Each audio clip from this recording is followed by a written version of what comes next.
We want to continue on with the second 2 hours. Obviously, no surprise at this point in time that Sam Yasgur is in the building. Following graduation from Cornell College of Agriculture and the University of Chicago Law, Mr. Yasgur became an assistant district attorney in the New York County District Attorney's Office. In the DA's office, he served in the Rackets Bureau. He joined the county attorney's office in Westchester County in New York City as deputy county attorney and then later as county attorney. He became a partner in a New York law firm until the end of 2003. And in 2004, Sam became Sullivan County attorney. He's an avid motorcycle rider and spends a great deal of his time each year riding the roads of his youth. Sam and his sister Lois grew up in Sullivan County, New York, on what became the Yasgur Farm, the largest dairy farm in the county.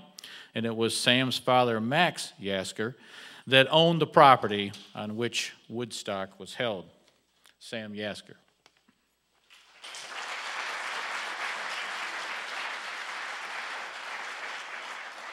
Good morning. It's nice to be back in Jamestown. I was here very recently. The year was 1959. I was a member of the NFL. Yeah, I know I don't look like a football player. And NFL stood for National Forensic League in those days. High school debate, dramatic interpretation, and oratory. And Justice Jackson's bio says he was interested in all three. He graduated from Jamestown High in 1910, I believe. Jamestown was an active participant in those years in debate, as was my little school of Jeffersonville. We were the smallest school in the league, and usually state champions, I must brag. Jamestown always had a tournament, so did Jeff. I would make the trek along with my teammates from Jeffersonville to Jamestown on Old 17 in a horrible old Chrysler hack with two little jump seats in front of the back seat and a driver who we referred to as Spike, I never knew his real name, Spike Polster, who smoked and chewed the most horrible cigars in the world. And coming out here yesterday, I'm absolutely positive I smelled one of Spike's cigars. The last thing I ever did in Jamestown in 1959 was recite The Telltale Heart by Edgar Allan Poe. Perhaps you would prefer that to a CLE this morning. In looking at Justice Jackson's bio, my other overlap is that one of his law clerks, Phil Neal, was the dean of the University of Chicago Law School when I attended that law school. And he had a rather remarkable sense of humor. Before I go any further, special thanks are due to a very weird gentleman by the name of Greg Peterson. Greg called last fall saying he'd seen something I had done at the Court of Appeals. He said, could we do a reprise and stretch it out a little bit and turn it into a CLE? I said, Greg, you're out of your mind. He said, no, we can do it. And he's put on an incredible amount of hard work. He and his partners, the members of the firm and the staff of the Jackson Center, and perhaps a round of applause for everybody at Phillips Lytle, Mary, the staff of the Jackson Center.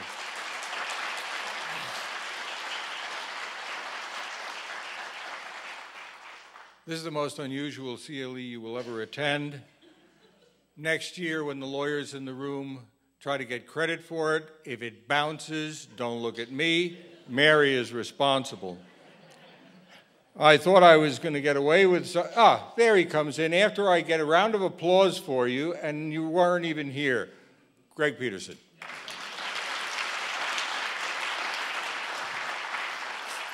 a remarkable man and somebody I don't think I'd ever want to deal with on the other side of the table. I thought I was going to be able to get away with a lot this morning, and then I discovered that there are at least 2 county attorneys in the audience. We're all members of the New York State County Attorneys Association, and they're having our annual meeting in Cooperstown next week, and I know they'll rat me out if I really screw up. County attorneys, I believe, from Cattaraugus and Chautauqua County are both here, and welcome. I'm going to rush ahead and ask you, when you have a moment, to take a look at the appendices I've included to my little paper. And the first appendice is entitled Speech, and quotes from famous people about speech. I should tell you that my lady said I should not have included the last quote from Jimmy Durante, which was, "My wife has a slight impediment in her speech. Every now and then she stops to breathe." But I left it in.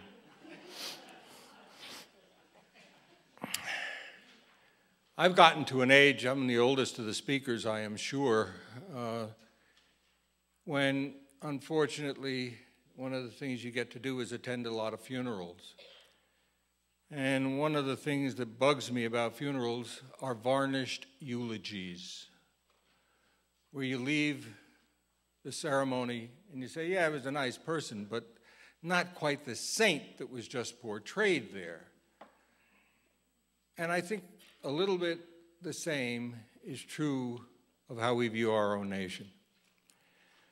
I'm particularly glad that my grandparents emigrated in the 19-teens and I was born here, and I take a lot of pride in being an American, but I don't think that it serves us well all the time to pretend that we can do no wrong or that we haven't done any wrong. And looking at the First Amendment and seeing some of the pendulum swings, I think is healthy. And hopefully it will lead to what I hope I leave you with this morning, forgetting the war stories about Woodstock. Sometimes you leave a CLE and you've got a manual that you can use for the next case that comes up, or rules and regulations or statutes. I don't present that. What I'm going to do this morning is get you to think. And if some of you leave here and get into discussions with one another and debates about some of the things I'm going to lead to, I will feel I've accomplished something this morning. The First Amendment is a rather unique document. It's interesting that our forefathers could put so many things into single sentences. As lawyers, we're told only one topic per paragraph, things of that sort. First Amendment covers 6 separate rights in one single sentence. Congress shall make no law respecting an establishment of religion or prohibiting the free exercise thereof, or abridging the freedom of speech, or of the press, or of the right of the people peaceably to assemble and to petition their government for a redress of grievances. 6 rights in one sentence. We learn as high school students that this nation was originally founded by people fleeing religious oppression to come to a place where they could practice their religions as they saw fit. And yet, if you look in the little timeline I've included, not always so here, interestingly.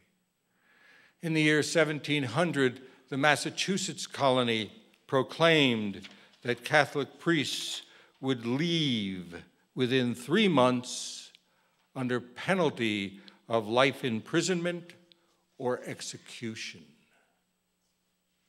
1702, the colony of Maryland adopts Anglican as the official church of the colony. So we haven't been quite uniform and consistent. All of what I'm going to say leads up to a little weekend in what was it, 1969? When my conservative, Republican, pro-war father invited 450,000 of his immediate hippie friends to the farm for a party. But the history, and I go back to it, is informative. 1747, the New York Bar Association is formed. And finally, in 1776, after the war is well underway, our founders said, "We hold these truths to be self-evident, that all men are created equal." Not quite. Not quite. Because all human beings were not considered men. The Virginia Black Code had made people of African descent chattels. They were not men. Women were not considered equal. People without property were rarely considered equal, and indeed in the early days of the nation did not have the right to vote, even if they were white, male, and free. So we have to read these words in the context of the time and then update them to the present day. In the few years leading up to the revolution, there were pamphlets, there were speeches, there were circular letters, there was a lot of protest. In high school, we learned that they were fighting for no taxation without representation, but even that's not quite true, because if you read further, they would not have settled for representation in Parliament. What they meant was no taxation except as ordered by colonial legislatures. In Parliament, they would not have had a majority. And while England was trying to recoup the debt from the French and Indian War by imposing a lot of taxes, the opposition, if you really go back and start reading some of the paper at the time, such as the circular letter, really mean, Mama England, you can't tax us, and our taxes have to stay here. Can't go back across the pond. The Declaration of Independence also says that when things get intolerable, you have a right to form a new government. Well, we're not talking intolerable as people in Libya might talk about intolerable, or Syria, or Egypt, or a number of other places. We're talking about taxation, quartering of troops, and what were known, interestingly, as the coercive acts, basically which said that English officials could not be tried in colonial courts. They had to go back to England to be tried. But they said that when the government becomes destructive of these ends, it is the right of the people to alter or abolish it. That same statement is not put into the Constitution when it is finally adopted in 1788. However, and neither are any of the rights to speak and pamphlet and petition, which had been going on for years. Instead, a single crime is inserted into the Constitution, the crime being treason. Yeah, we have a right to alter and abolish, but now that we've created, you don't have a right to alter and abolish. It's fascinating. There are those who say that the reason treason was included in the Constitution in the manner in which it was to create a very stiff burden, because in the 1700s, using treason to go after your former political adversaries was relatively commonplace, and you'll notice that there's a pretty stiff burden of proof included in the Constitution. As no lesser figure than Jefferson found out when he tried to have Aaron Burr, who had already dispatched of this fellow Hamilton, I think they went to New Jersey to do their dirty work because New York had made dueling illegal. In any event, Burr wanted to wrest free some of Spanish land near New Orleans. Jefferson tried to have him charged with treason, and no lesser judge than Chief Judge Marshall in 2 trials finds him not guilty. For the lawyers in the audience, I have not cited any other than the initial seminal case. I suggest you might want to read it. First of all, the language is beautiful. Man, could they write. And it's just fascinating reading. Well, finally, on June 8th, 1789, a guy by the name of Madison, his wife went into the ice cream business, didn't she, later or something? I forget. Anyway, Dolly. Said, we've got to do a Bill of Rights. And by that fall, they developed 12 potential amendments. They sent them out to the states. 1791, 10 of them are adopted. And the first one, which miraculously we refer to as the First Amendment, is what we're here to speak about. And one of the things the First Amendment said is Congress shall pass no law abridging the freedom of speech. And a mere 6.5 years later, on July 14, 1798, what do? They passed the Sedition Act, which said if you speak ill of the government, you're going to go to jail. I will skip the period of the Civil War because I think that's so unique you have to look at it separately, except to say that what Jefferson, Madison, Hamilton, Washington, and others started, Lincoln probably helped cap, if you think about it. The country did not become complete until after the Civil War, and perhaps until after Martin Luther King, Johnson, and others really started dealing with some of the final issues, leaving us to where we are today as a debtor nation, I think. I'm not sure. But I skip over the Civil War and the suspension of all the rights that occurred then. You get to 1917, and what do? Another Sedition Act. Right after World War I, the soldiers who'd gotten promises of bonus payments come to Washington and say, you know, we need them now, we can't wait. And they put up a big encampment. They called it the Bonus Army. They're assembling, they're peacefully petitioning. President Hoover sends a fellow by the name of MacArthur, General of the Army. Well, he wasn't General of the Army yet, he was General and Chief of Staff, to take some tanks and disperse them.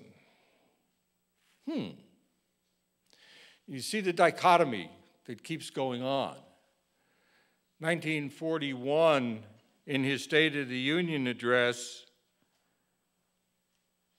Franklin Delano Roosevelt announces the 4 freedoms, the first of which is freedom of speech and expression everywhere in the world until Pearl Harbor and the internment of tens of thousands of Japanese on the West Coast. I'm going to be very prudent and not talk about our current reaction to a crisis, the Patriot Act, because, you know, I got to be prudent. But my point is that we announce very definitive rights, but when we feel threatened, we move a little bit back and forth, and it's important that we understand our history and what we have done over the years. Now, the First Amendment says Congress shall make no law, period. It doesn't talk about the states or the counties or the cities. It talks about Congress. And that's how the amendment was understood until the early part of the 20th century. In 1833, in Barron versus City of Baltimore, a case involving the Fifth Amendment, the condemnation clause of the Fifth Amendment came before the United States Supreme Court. And the Fifth Amendment doesn't start off with Congress shall make no law. It's a little bit broader than the first in that sense. And the claim was that the Fifth Amendment should apply to states and cities as well. And the court said, this is a very important matter and we can dispatch of it very simply. It doesn't apply. The Bill of Rights only applies to the actions of the federal government and no other. And so it stayed until 1925 in a case I find fascinating because it is the most dichotomous case I have read in a long time. Now, what is it that separates all of us from four-legged creatures? Some of you may answer it's the ability to reason. I disagree. If you've met my little pug dog, you would know that she has a phenomenal ability to reason, and she outsmarts me all the time. I suggest to you that what really separates us is the ability to rationalize. Only humankind can do that. And if you doubt that, read many of my briefs and a lot of judicial decisions. We reason by saying A plus B plus C equals D.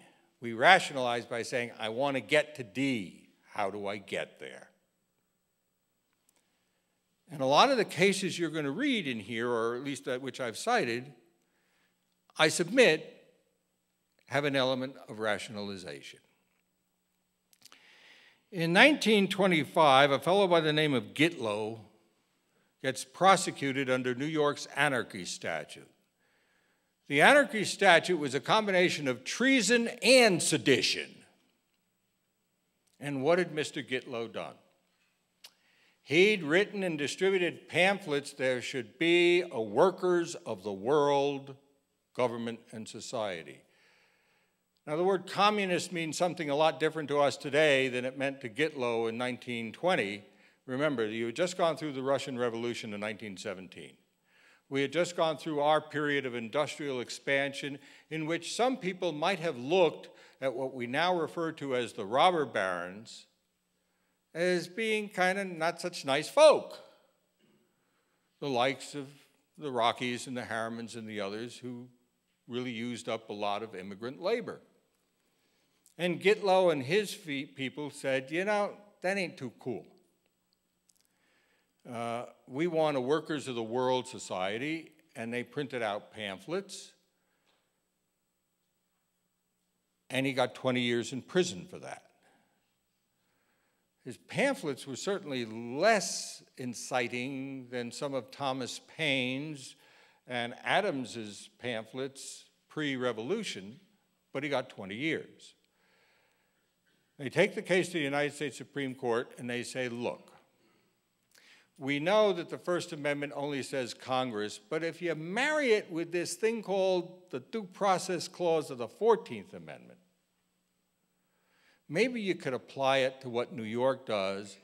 You might find the statute as written and as applied violates the Constitution. And the court says something very fascinating in Gitlow. It said, nah,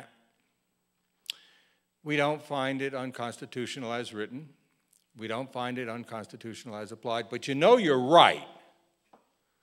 We can apply certain provisions of the Bill of Rights to the states if we had a serious enough case.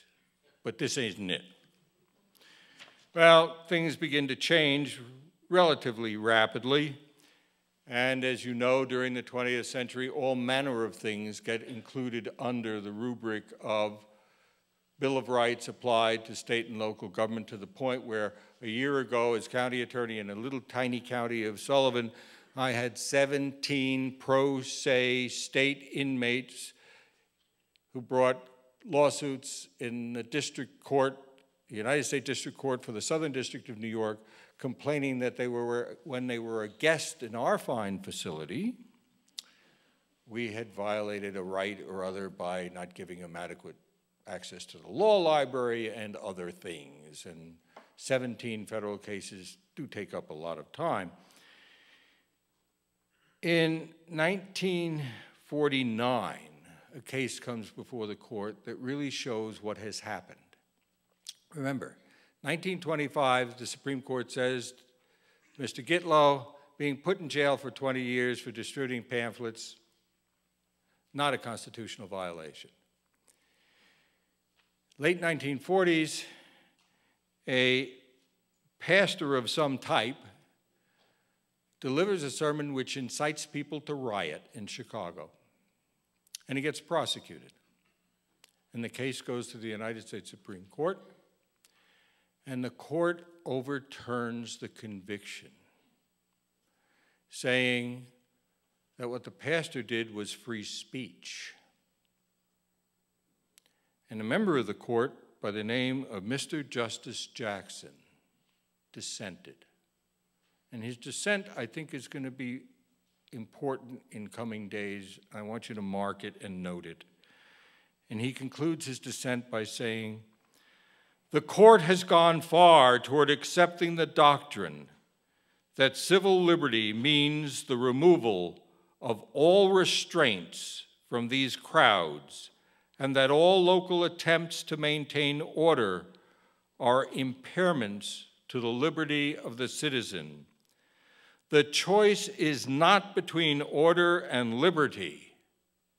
It is between liberty with order and anarchy without either.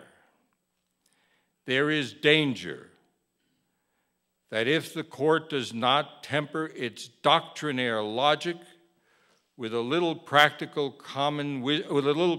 wisdom, it will convert the Constitutional Bill of Rights into a suicide pact." Pretty strong language, isn't it? I'm going to skip over some things in the outline and all of the things that happened during the latter part of the 20th century where all sorts of things became unconstitutional. You know, taxing for busing students to religious schools, school prayer, all sorts of things. We said there is some speech that isn't protected. There's some speech that's not really speech. We can't define it, like pornography and fighting words. We're not really sure what it is, but we know it ain't speech. But we can't tell you what it really is. But they kept expanding the concept of speech. We wound up with categories of speech. Some speech is more important than others. If you're Hustler magazine, that's different than if you're Dun & Bradstreet, you know, that kind of thing. And then we come to March of 2011. Well, excuse me, let me go back a step. 1977, there was a watershed case for a lot of people. In 1977, the National Socialist Party, the American version of the Nazi Party, decided they wanted to march, and of all places, Skokie, Illinois.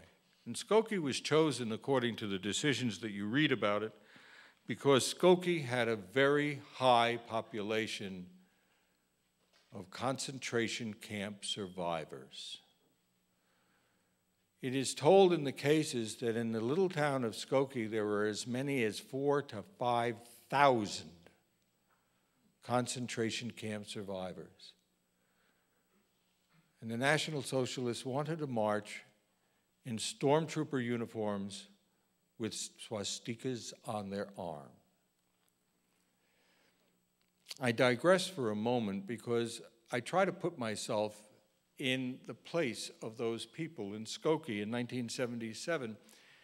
And I recall that in 1976, shortly after my own father died, I bought a home in Mamaroneck, New York. My mother came to visit it. It was a home that had been built in 1914. And before I can catch her, she's downstairs going through everything, and she opens the door to the boiler room, and she almost passed out. Because in the boiler room is a converted coal furnace. And on the cast iron door to this converted coal furnace with an oil burner in it is a swastika. See, the swastika is a symbol that goes back to ancient Egypt. It had been used for many, many things. But in 1976, when my mother, who had family who had died in the camps, sees a cast iron swastika on the front of a furnace, the imagery is so powerful that it was incredibly traumatic. And in 1977, the National Socialists said, we have a right to march down the streets of Skokie. And the Supreme Court and the Supreme Court of Illinois both said, you do. And the only way we can protect speech is to protect repulsive speech. And the swastika symbol is speech. And if I would protect your right to speak and yours, I have to also protect yours, even though I can't abide you. And the parades went on. And part of the rationalization was that people didn't have to watch. And if you were around in those days, there was a lively debate in the legal community. And many of us said, as horrible as we thought it to be, it was the right decision, because we have to protect even repulsive speech. So we've come a very far way from where we were in the 1800s, in 1925. But I put it to you that perhaps we've come too far. On March 11th of this year, the Supreme Court, in an 8-1 decision, overturned a civil judgment. Note, a civil judgment. What had happened was Mr. Snyder had a son who was a Marine. He was a lance corporal and he was killed in Iraq. And he sought to bury his son in Maryland, not too far from Annapolis, at his Catholic church. And something called the Westboro Baptist Church group came and picketed. Now, as far as we know, the Westboro Baptist Church is not affiliated with any mainstream or other Baptist organization.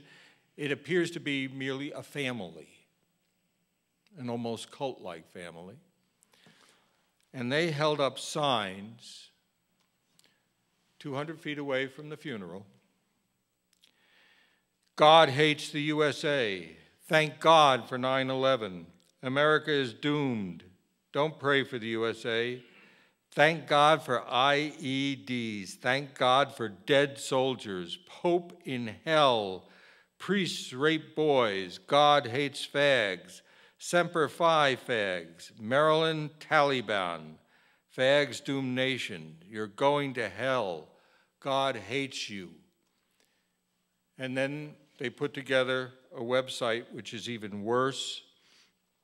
God blessed you, Mr. or Mrs. Snyder, with a resource, and his name was Matthew. He was an arrow in your quiver. In thanks to God for the comfort the child could bring you, you had a duty to prepare that child to serve the Lord and his God. You did just the opposite. You raised him for the devil. And it goes on in their anti-Catholic tirade.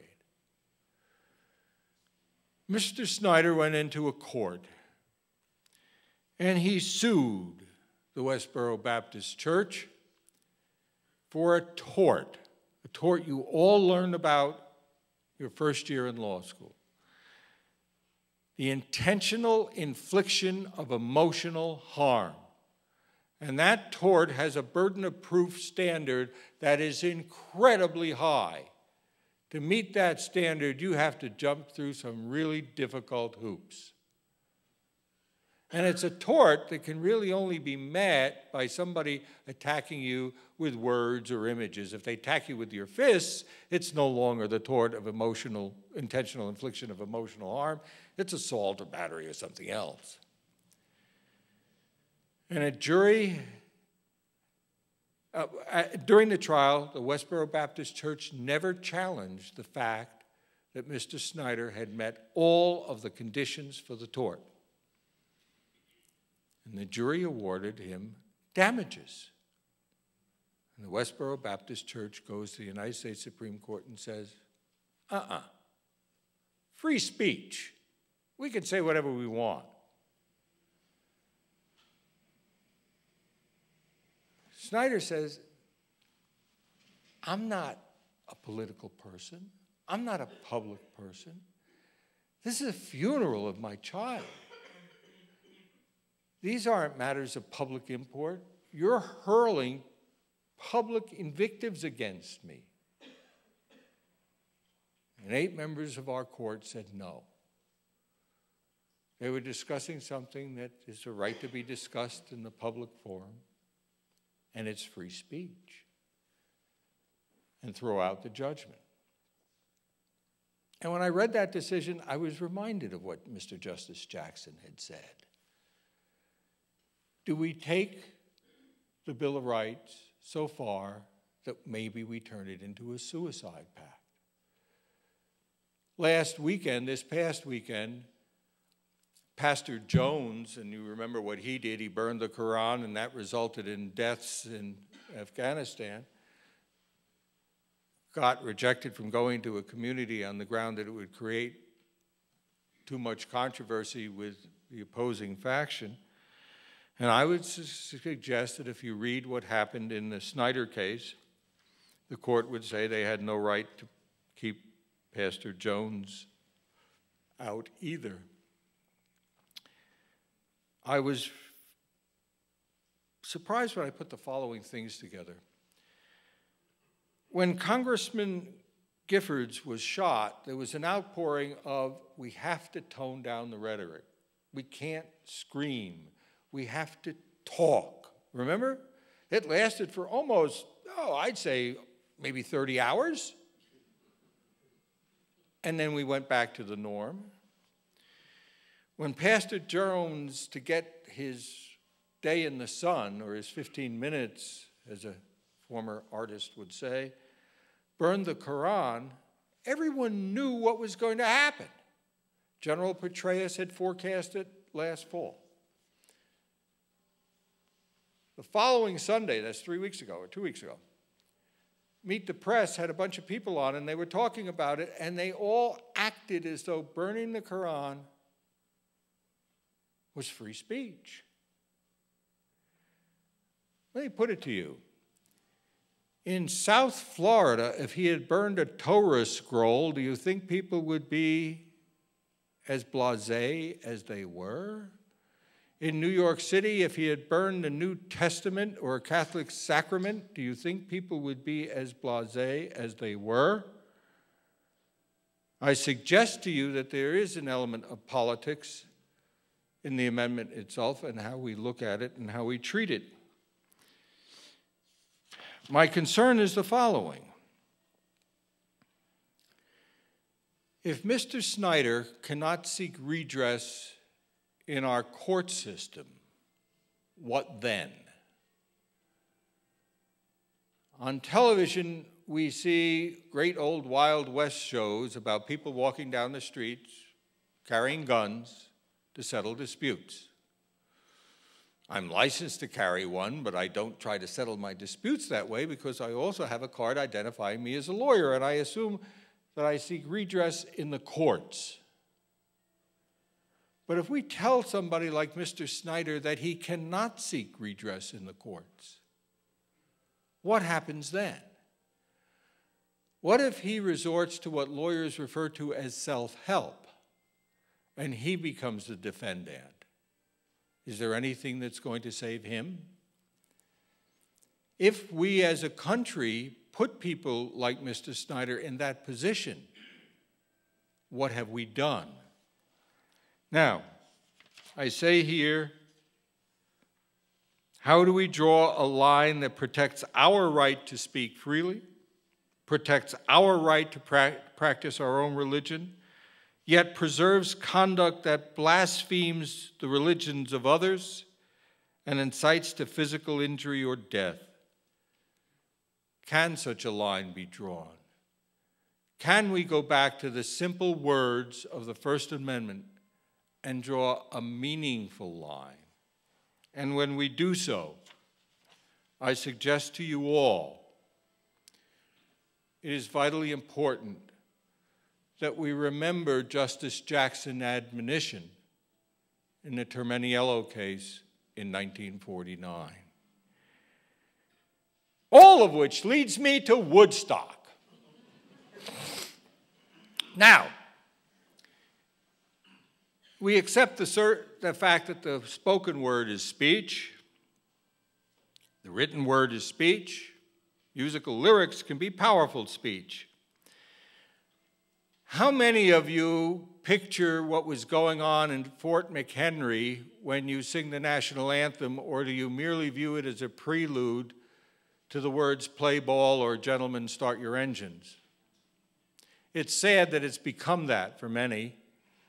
I happen to be old enough that I rankle when a musical performer puts ruffles and flourishes in the Star-Spangled Banner to show their great range. I like it sung straight. But I think one of the most powerful pieces of speech I have ever heard, and it was played for you this morning, is Hendrix's version of the Star-Spangled Banner at Woodstock. You see, that's not just a ruffle and flourish for giggles and to show off. It was a statement. Listen to it again if you haven't. Hear the planes flying over in the middle of his rendition. Hear the bombs dropping. And near the end, clear as a bell, hear taps. What a statement to place in the middle of the national anthem. Trivia question. I see one gentleman that probably knows the answer to this. Do you know where that guitar is today and who owns it? Anybody? Where? No, Paul Allen paid $750,000 for it. Amazing, isn't it? My point is, music can be powerful speech. When Dad had that little party on the farm, I was old enough so that I didn't appreciate some of what was going on. But if you really want to see music as speech, or think about music as speech, think about the following. Think about We Shall Overcome. One of the most dramatic pieces of music ever sung in my lifetime, an essential part of an entire movement. It had as much of a dramatic effect as any of the words that Martin Luther King delivered from the steps of the memorial. Done to an old Negro spiritual, interestingly enough. And what about my new best friend, who I didn't know back then? It'll be cut 8, I'm sorry. Country Joe McDonald at Woodstock. We're going to play it for you, and I want you to notice a couple of things about it. There are a couple of pieces in this where you actually get to see the crowd, and we'll talk about that later. Try to visualize what is the world's largest mosh pit.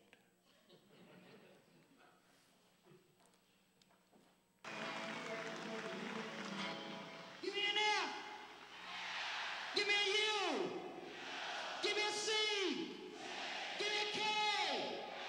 What's that spell? What's that spell? What's that spell? What's that spell? What's that spell? Well, come on, all of you big, strong men. Uncle Sam needs your help again. Got himself in a terrible jam way down yonder in Vietnam. Put down your books and pick up a gun. We're gonna have a whole lot of fun. And it's 1, 2, 3. What are we fighting for? Don't ask me, I don't give a damn. The next stop is Vietnam. And it's 5, 6, 7.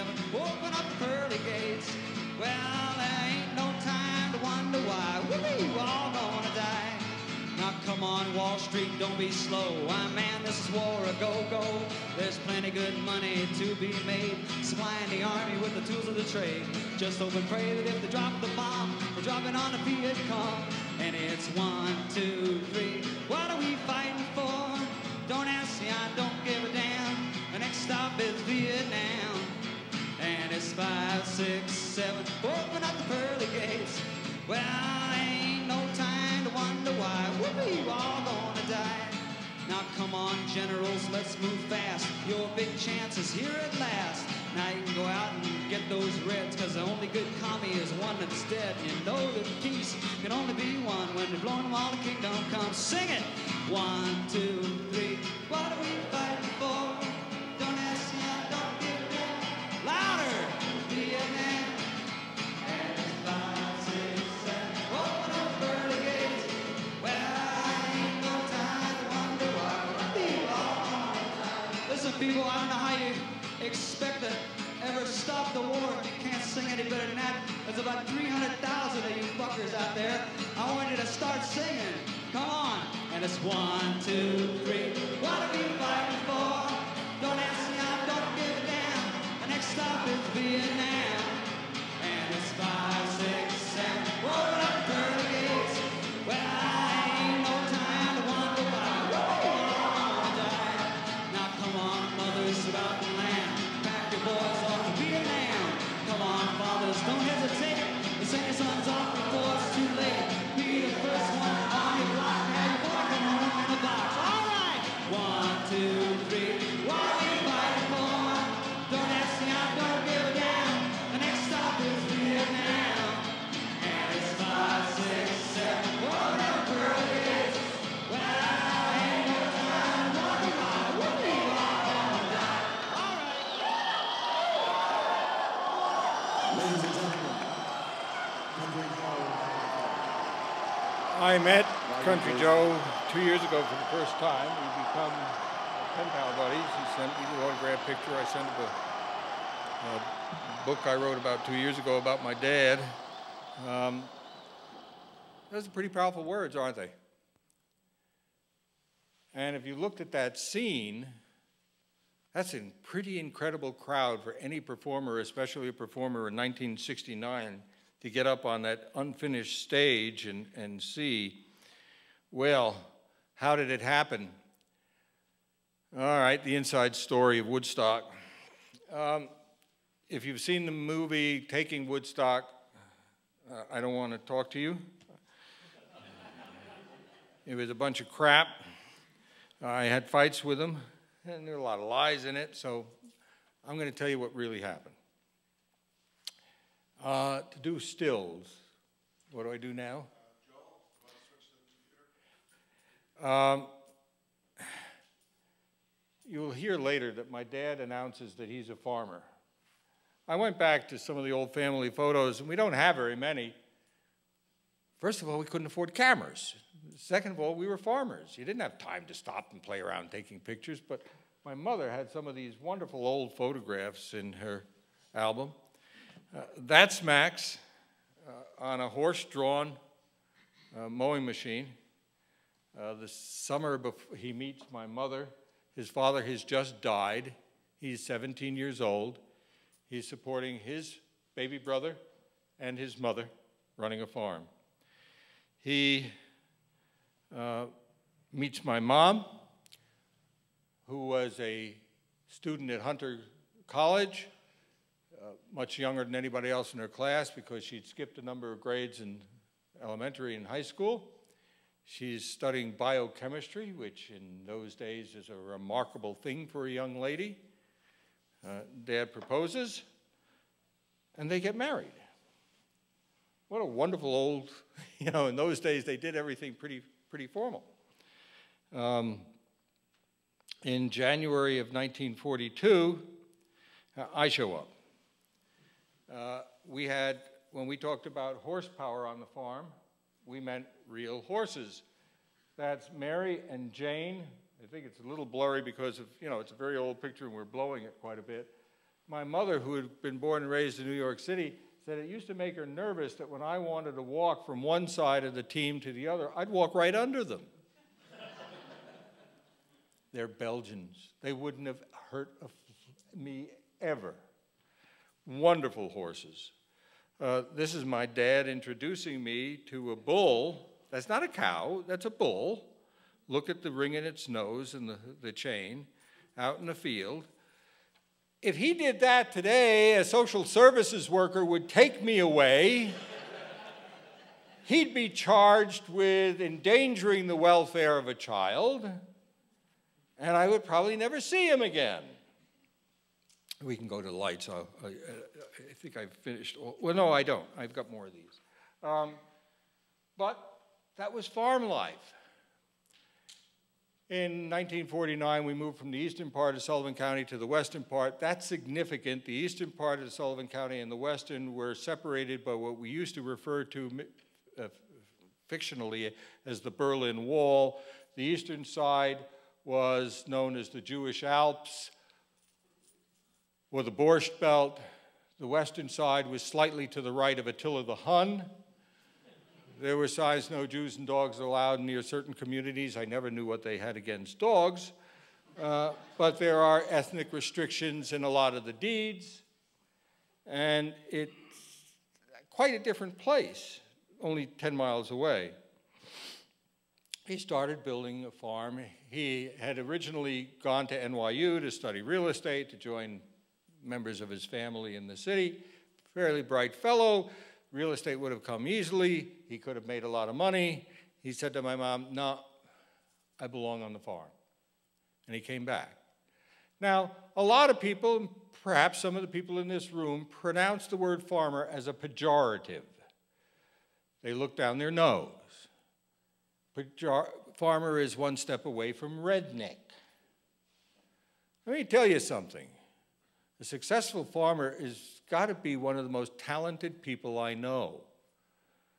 He was a master geneticist because our farm ultimately had 550 head of registered purebred cattle, and I won the New York State Fair a number of years in a row. He was a superb agronomist to grow things on our fields that couldn't be grown on those fields. He could look at any animal on the place and tell you her name, her pedigree, and her production record going back years. He knew his cost of production to the 10th of a cent. And to tell you what kind of manager he was, one day when I was about 13 and I was trying to run all of the field work, I was allowed to use the so-called barn men from after morning chores to before evening chores, and then I had other hourly people who helped. I went up to one man and I said, Alfred, take that tractor and that plow that field, and then you can go back and do your chores. And my father heard me, and he said, can I borrow Alfred? I said, sure, yeah, your farm, go ahead. You know. And he sent Alfred off on a task that made no sense, and then he looked at me and he said, tell me, my son, how long would it take you to plow that tractor with that field with that tractor and that plow? And I said, well, he said, you don't know. He said, now 2 rules on this farm. First, you never tell a man to do anything. You ask him. And second, you never ask him to do anything that you can't do better and faster, and they know it. If it takes you 2 hours, give them 3. And they'll try to beat your 2. What? You would pay a lot of money at the Harvard Business School to learn how to be a manager like that. Well, he kept building and adding on. We started with 3 farms in Bethel, ultimately got up to 8. Whoop, I passed over that one. They look pretty good at their anniversary, don't you think? Mom still looks reasonably good. I was down in Florida last week for her 91st birthday, and she's still pretty sharp. That barn is important to the story. Unfortunately, I don't have a picture of it in its full build-out, but if you look at that picture, you'll notice that there's a portion of it which has a very dark roof, and then another portion which has a lighter roof. The portion with the dark roof is the barn as we originally purchased it. All of this was added on, and then another section almost that size was added on even later.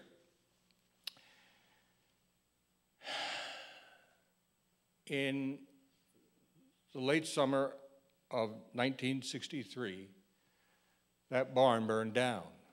And that's very important to the Woodstock story. You see, Woodstock, from our standpoint, was based on two words, fire and water. The fire was the burning of that barn. 4 o'clock in the morning, telephone rings, my dad yells, main barn's on fire. 127 head of purebred cattle are in the barn in neck stanchions. All of the space above the manger, all of this is hay mound. Thousands of bales of hay, because it's the end of the summer. As we drive like madmen down from our driveway down to the barn, Dad's driving, I'm loading rifles so we can kill them. Having grown up on a farm, I've been at barn fires and listened to animals being burned to death. It's not something you want to hear.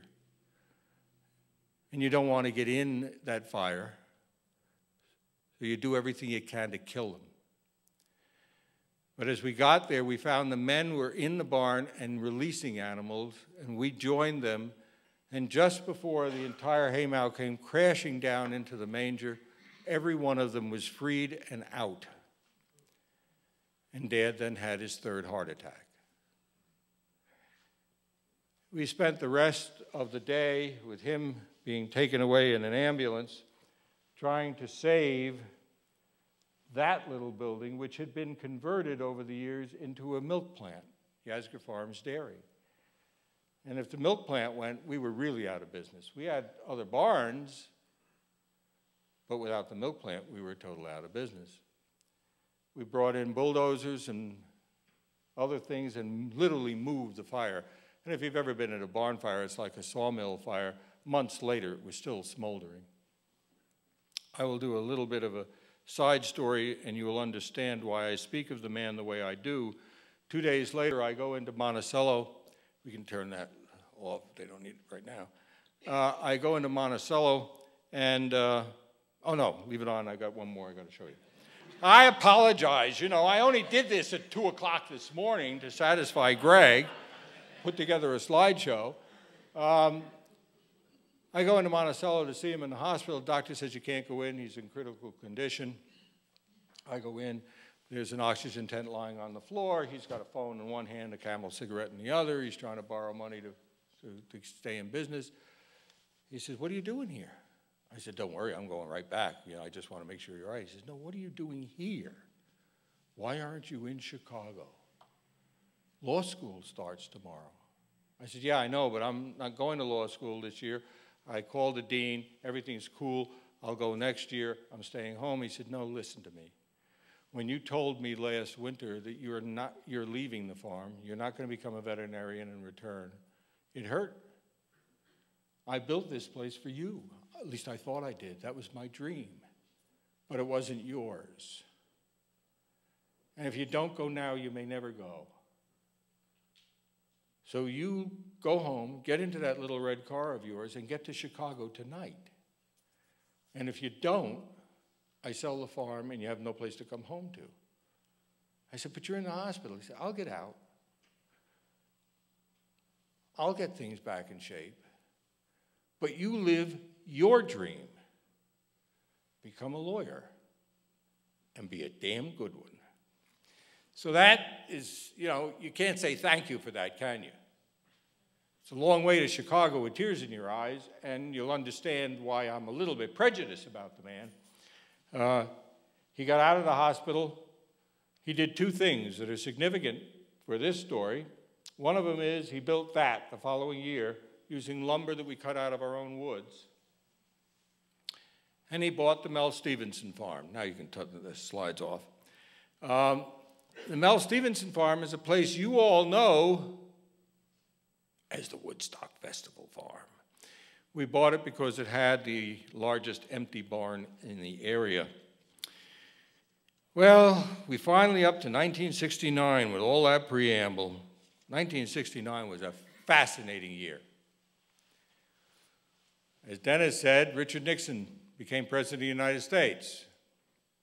And Mr. Whipple started squeezing the Charmin. I don't know whether they're related, but That's true. 2 airplanes took off for the first time in 1969, the 747 and the Concorde. The Mets win the World Series, the Jets win the Super Bowl.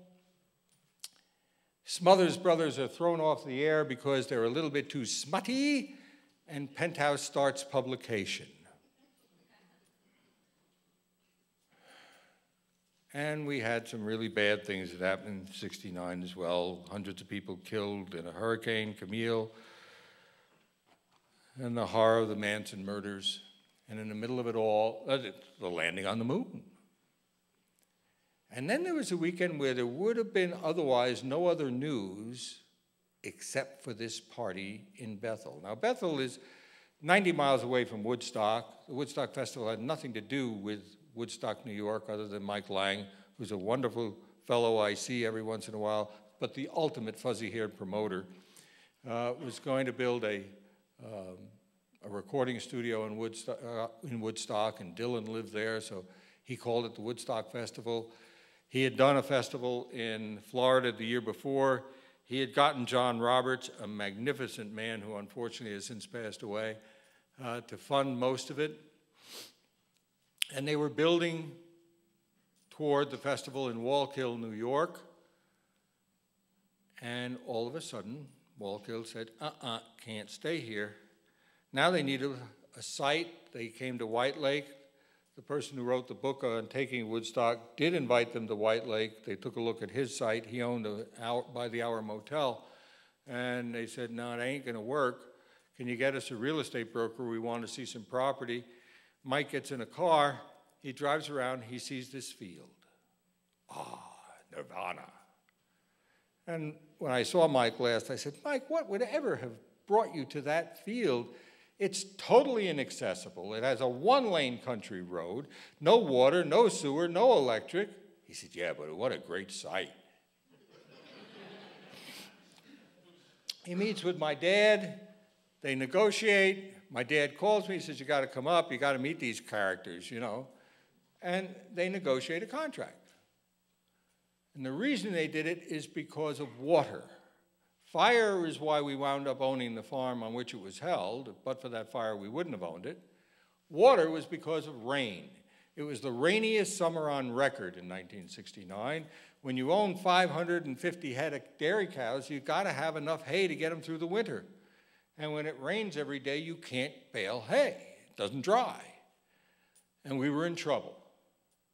So any little rent was welcome because a bale that we produced was 50 cents a bale. A bale that we bought would have been $33 a bale. Tens of thousands of bales is a lot of money. Dad and Mike agree on a number. I've never disclosed the number. I have it in the contract that I wrote, and I still have. The numbers that I've seen are way off the mark. And it was a straight business deal for about a week. And then people started putting up signs in the neighborhood. Don't buy Yasgur milk. Yasgur likes hippies. Remember, I told you where we lived. And he finds out that there's going to be a meeting of the town board. And in those days, you didn't have to publicize them because there was no open meeting law. And he goes.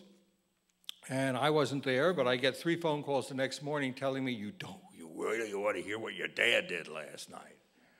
And the 3 stories are exactly the same. And apparently Dad says to the group assembled, you want to change the zoning to prevent them from being here. Now remember, we're about 21 days before the concert. There's no stage, there's no performers building, there's no bridge over the road, there's no fence, there's no security, there's no nothing. And he said, you don't like the looks of these kids, you don't like the way they dress, you don't like the way they live, you don't like the drugs, you don't like what they're saying about the government. And one of them said, yeah, we're not going to have any of them damn pinko, fag, commie kids in our town. And he said, you know, I don't particularly like the looks of them either. I don't like what they're saying, and I don't like the way some of them are living. And I especially don't like the drugs. And remember, I said, he's conservative, Republican, pro-war. He said, but if I know my American history, thousands of American soldiers have died so they can do exactly that. That's the basis of this country, and you're not throwing them out of my town. And on that moment, it became a cause. And it was going to happen no matter what. And then somebody said, and you ought to see what he followed up with. I said, what was that? He said, and he turned to him and said, what are you bastards going to do next? And I interrupted the man. I said, Dad didn't swear very often. He said, no, but this is what he said. He said, what are you bastards going to do next? Are you going to try to get me out of this town because I'm the only Jew? And you now understand what this was. It was a cause.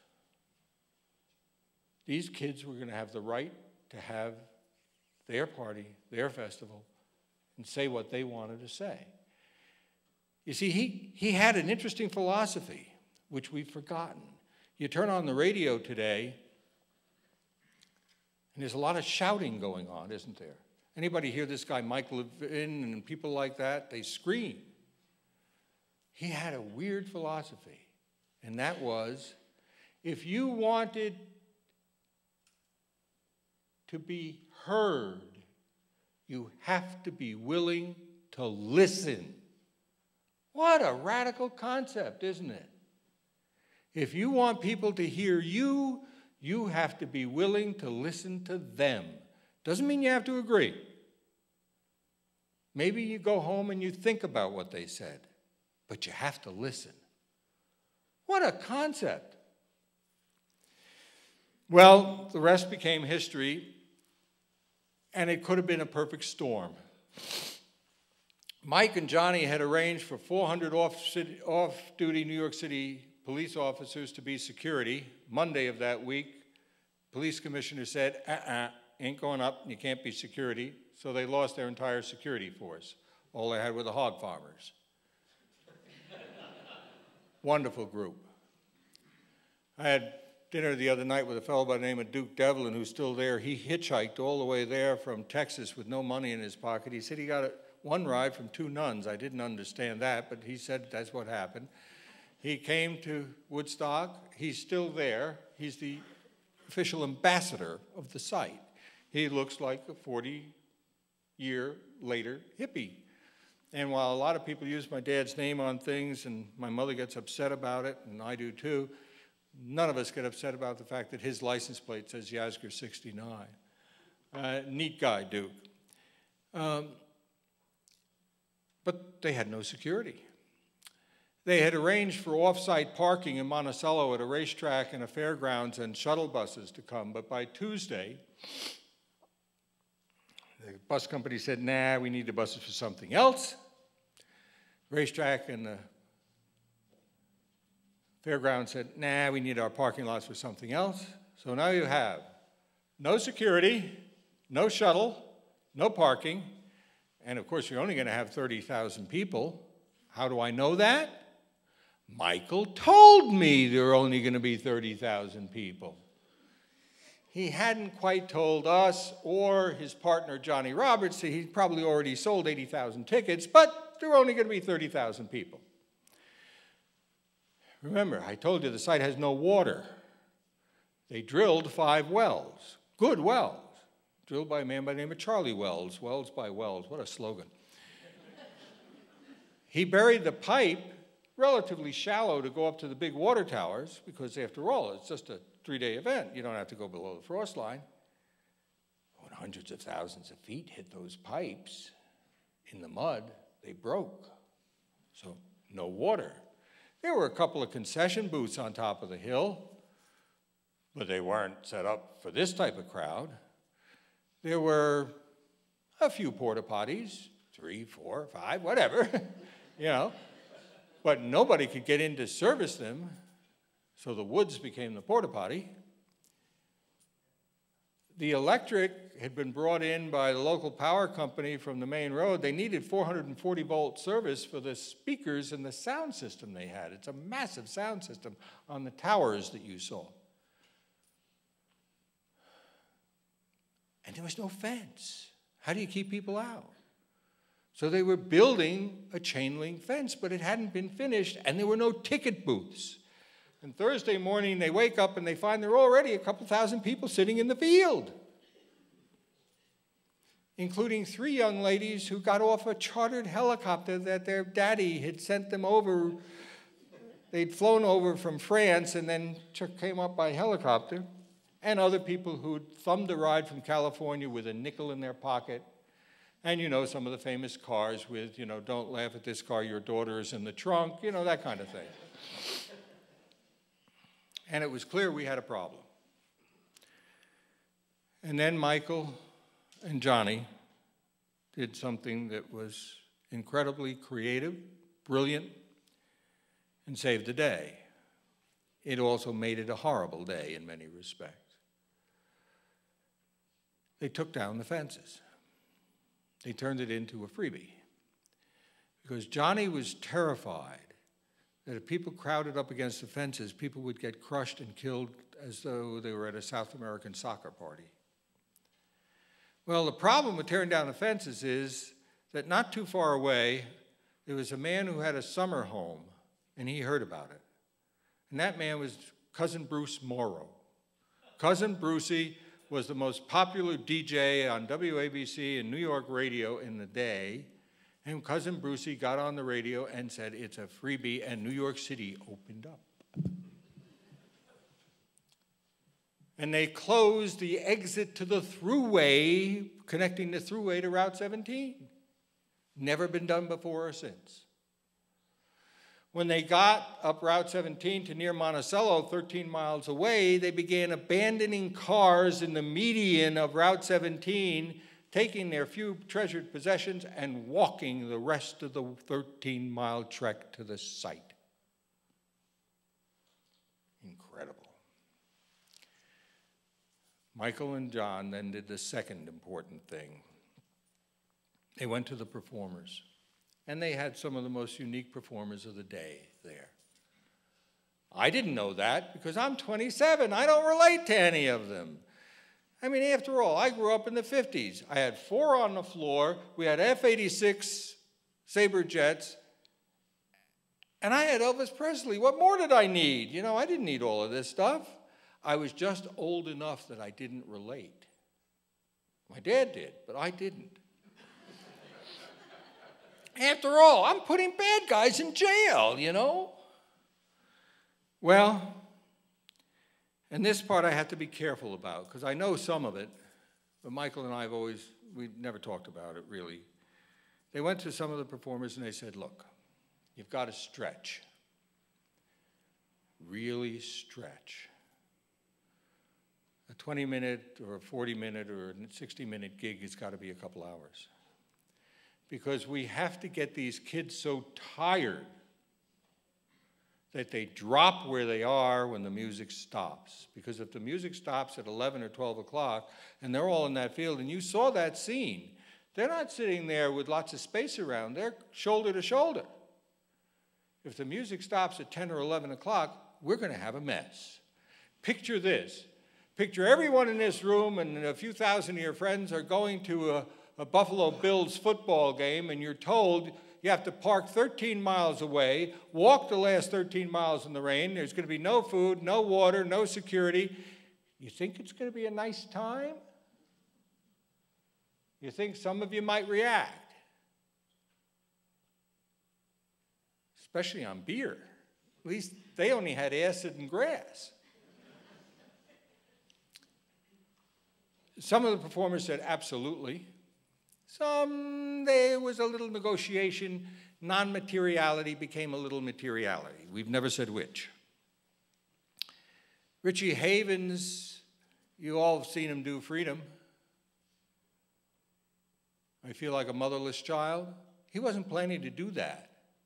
And when I saw him 2 years ago, I asked him how come he had done it. He said he had run out of material, and there was nobody to follow him. I think Orlo was supposed to follow him, but Orlo was so stoned he couldn't get up on the stage that first night. And so Richie was doing other things. And it's become a trademark of his. The irony is, if you see him on one of these clips, he looks better today than he did then. Really odd. they stretched everything out.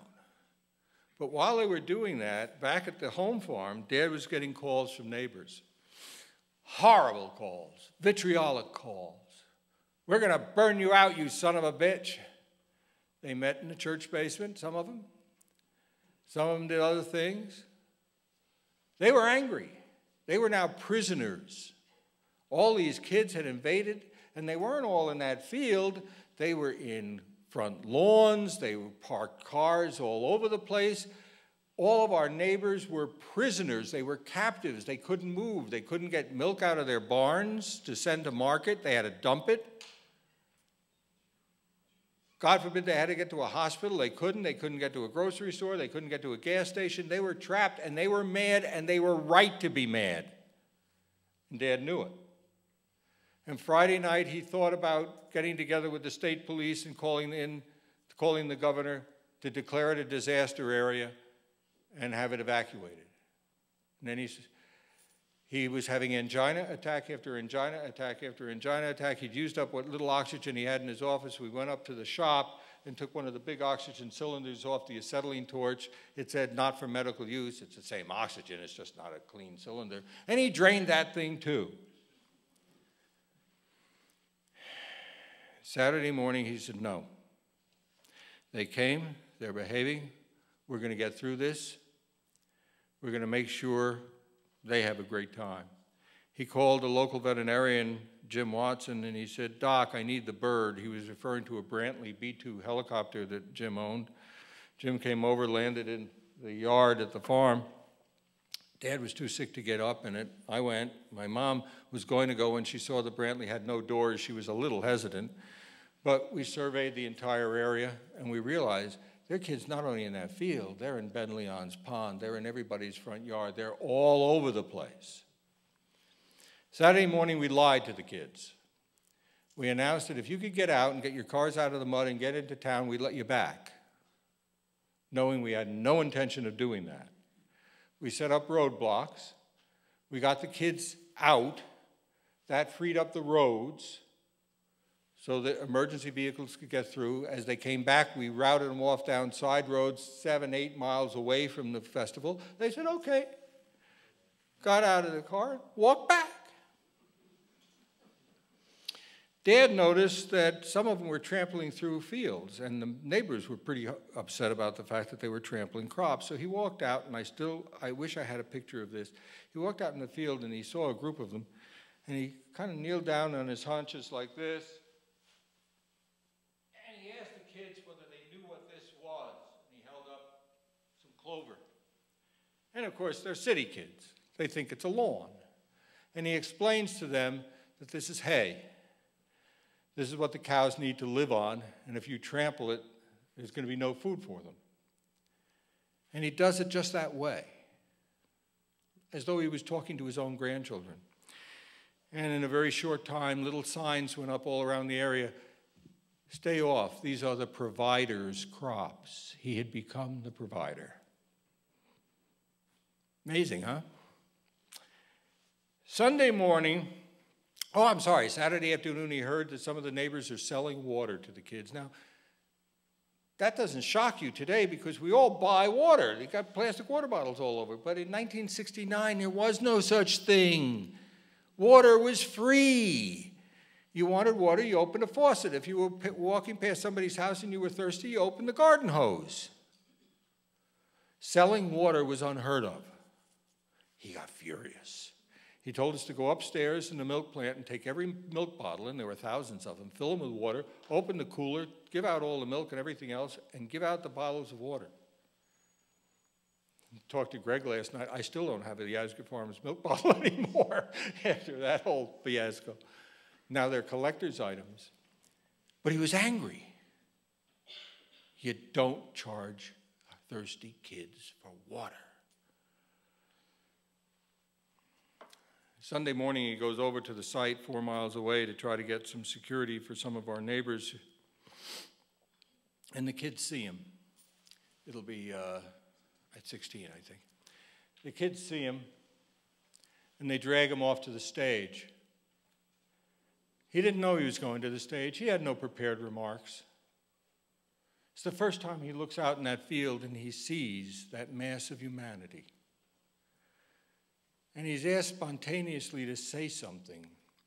He holds up this hand in the peace sign, not this hand, because this hand had been chopped to pieces. You'll see it at the end of this, in an old farm accident, and it was a natural peace sign. He wanted them to know, I asked him, and he told me later, he wanted them to know he was deliberately making the peace sign. And he's looking at the kids who've now ruined his life. He really is. The kids who are causing the neighbors all of the anger. And listen to what he says. I think it's rather remarkable when you put it in that way. We have a gentleman with us. It's the gentleman upon whose farm we are, Mr. Max Yasgur.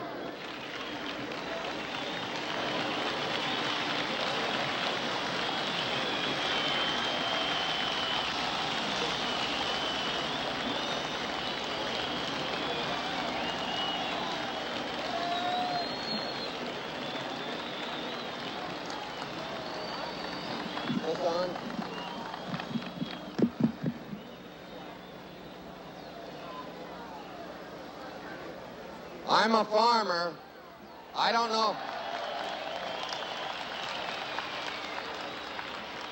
I don't know how to speak to 20 people at one time, let alone a crowd like this.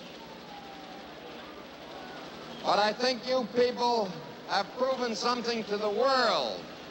Not only to the town of Bethel or Sullivan County or New York State, you've proven something to the world. This is the largest group of people ever assembled in one place. We have had no idea that there would be this size group. And because of that, you've had quite a few inconveniences as far as water and food and so forth. Your producers have done a mammoth job to see that you're taken care of. They enjoy a vote of thanks.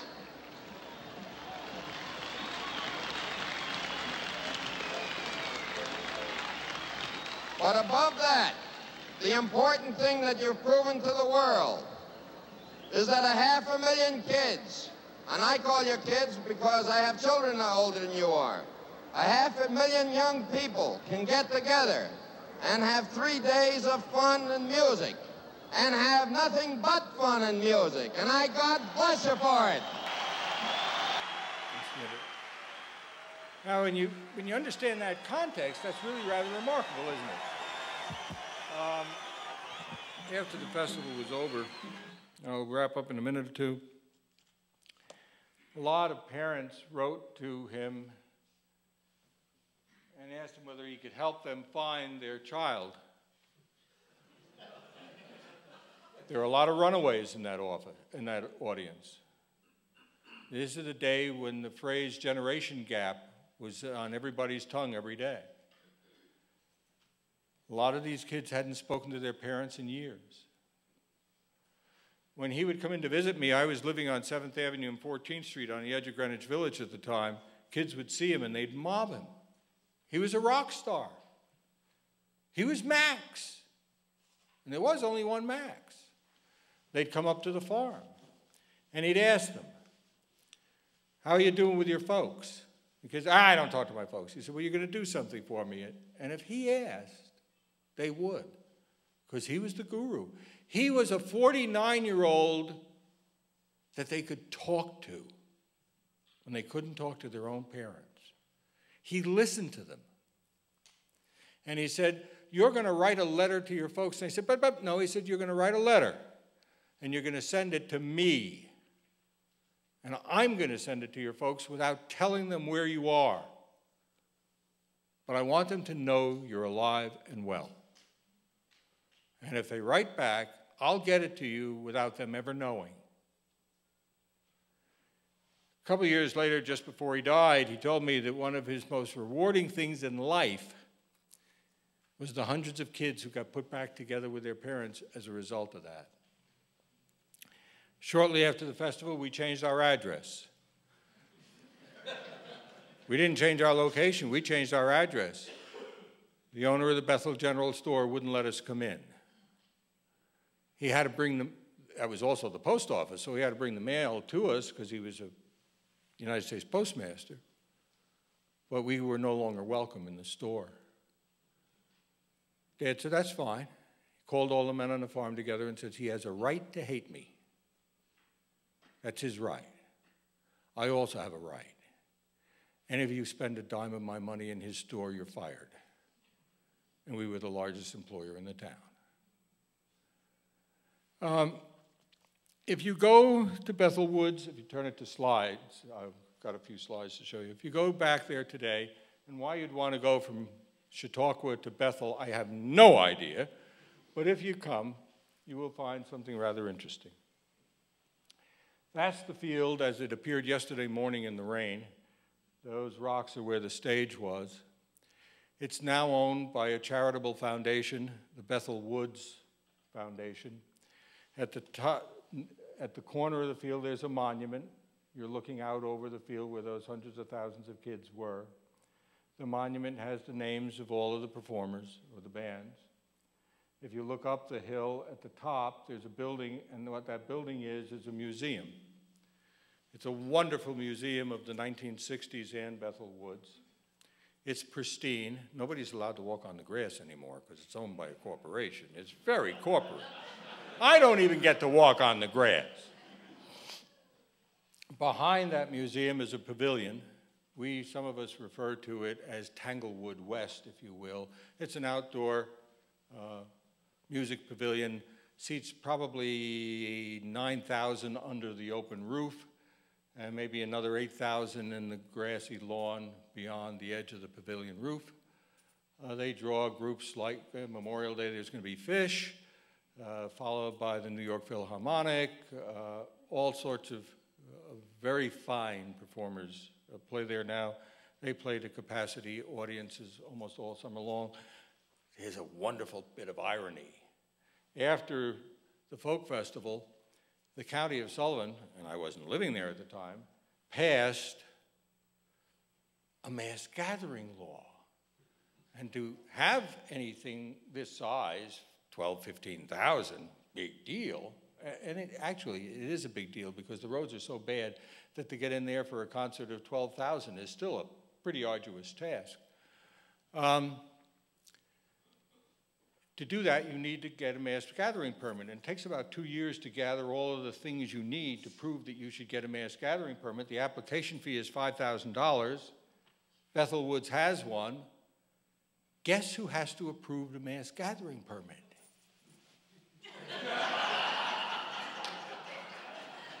I just signed off on their mass gathering permit for this summer. Don't you think Dad would have found that a little remarkable?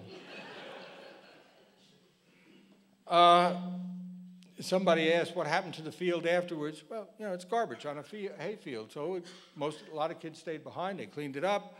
I went on it that fall. Some others did. We plowed it. We planted it.